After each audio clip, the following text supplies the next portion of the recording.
Berikut beberapa fakta menarik dan unik tentang kanguru, hewan yang tidak bisa mundur. Kanguru tidak bisa berjalan mundur karena struktur tubuh dan ekornya yang besar. Ini salah satu alasan kenapa kanguru dipilih sebagai simbol. Australia melambangkan kemajuan, melahirkan bayi kecil banget. Bayi kanguru Joey lahir sangat kecil, sekitar seukuran kacang jeli sekitar 2 cm. Setelah lahir, ia merangkak ke kantong ibunya untuk terus berkembang. Punya freezer embrio. Kanguru betina bisa menunda perkembangan embrio, disebut embryonic diapausa, sampai kondisi lingkungan lebih menguntungkan atau sampai anak sebelumnya cukup besar untuk keluar dari kantong. Loncat, bukan jalan. Kanguru menggunakan lompatan sebagai cara utama bergerak, dan mereka bisa melompat sejauh 8-9 meter dalam satu kali lompatan. Ekor sebagai kaki ketiga. Saat makan atau berdiri, kanguru menggunakan ekornya yang kuat sebagai penyeimbang dan bahkan sebagai kaki ketiga. Saat berjalan pelan, punya perut fermentasi.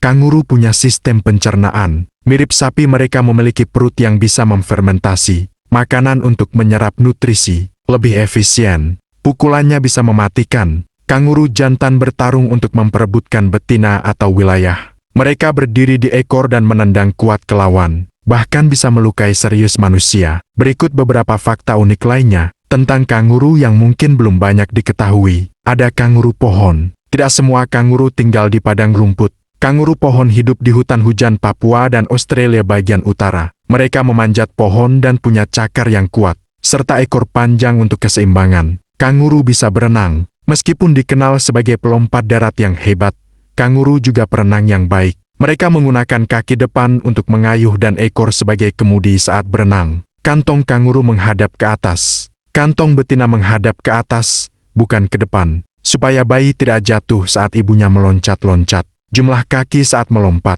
cuma 2.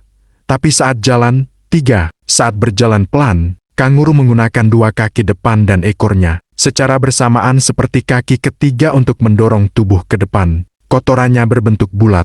Kotoran kanguru berbentuk bulat seperti pelet kecil. Ini membantu para ilmuwan atau petugas taman nasional melacak keberadaan mereka di alam liar. Jumlah kanguru lebih banyak dari jumlah penduduk Australia. Populasi kanguru di Australia bisa mencapai lebih dari 50 juta ekor. Padahal jumlah manusia di sana hanya sekitar 26 juta. Suara komunikasi yang tidak terduga. Kanguru bisa berkomunikasi dengan suara klik, mendesis, atau mendengus. Joey anak kanguru bahkan bisa mengeluarkan suara mirip batu kecil saat lapar. Kanguru tidak berkeringat saat kepanasan. Untuk mendinginkan tubuh, kanguru menjilat lengannya sendiri. Saat air liur menguap, tubuh mereka menjadi lebih dingin.